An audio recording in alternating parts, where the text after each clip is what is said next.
आप सभी छात्रों का एक बार फिर से स्वागत है Subhash study centre YouTube channel पर। और आज का यह वीडियो यदि आप कक्षा 10 के छात्र हैं और 2022 बोर्ड परीक्षा की तैयारी कर रहे हैं तो आज का यह वीडियो आपके लिए मोस्ट इम्पॉर्टेंट होने वाला है, क्योंकि इस वीडियो में मैं आपको बताने वाला हूँ कविवर रसखान के जीवन परिचय से संबंधित कुछ महत्वपूर्ण बिंदुओं को। यदि आप जिनका जीवन परिचय याद करेंगे तो आपको इन महत्वपूर्ण बिंदुओं को जरूर याद करना पड़ेगा और इन्हीं बिंदुओं को देखकर ही आपकी कॉपी जांची जाती है। तो इन बिंदुओं को आप जरूर रट लीजिए, याद कर लीजिए। तो पहला बिंदु कौन सा है कि कविवर रसखान का जन्म कब हुआ। तो कविवर रसखान का जन्म कब हुआ, इनका जन्म कब हुआ था? सन 1558 ईस्वी में कविवर रसखान का जन्म हुआ था।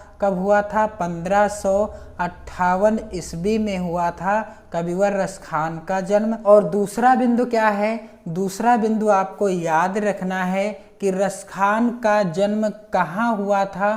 तो रसखान का जन्म कहाँ हुआ था? कुछ विद्वानों का मानना है कि कविवर रसखान दिल्ली के पठान थे और कुछ विद्वानों का मानना है कि ये पिहानी के निवासी थे। और अगला बिंदु आपको क्या याद रखना है कि रसखान का असली नाम, रसखान का असली नाम क्या था? रसखान का असली नाम क्या था? क्योंकि रसखान का असली नाम कुछ और था, और जो कि मैं आपको बता दूं कि रसखान का असली नाम क्या था, आपको याद रखना है। इनका असली नाम सैयद इब्राहिम, रसखान का असली नाम क्या था? सैयद इब्राहिम था। और ये भगवान श्री कृष्ण के अनन्य उपासक थे। भगवान श्री कृष्ण के क्या थे?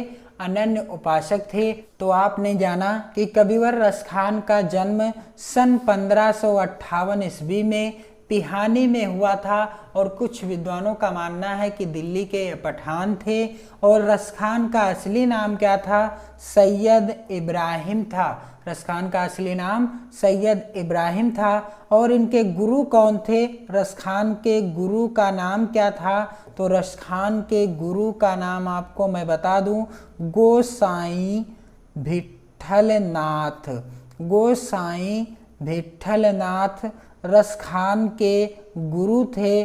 गोसाई भिट्ठलनाथ से ही रसखान ने दीक्षा लेकर वैष्णव धर्म को स्वीकार कर लिया। और तभी से जब रसखान ने किस धर्म को स्वीकार किया? वैष्णव धर्म को स्वीकार किया। तभी से रसखान का नाम क्या पड़ गया? सैयद इब्राहिम से इनका नाम क्या पड़ गया?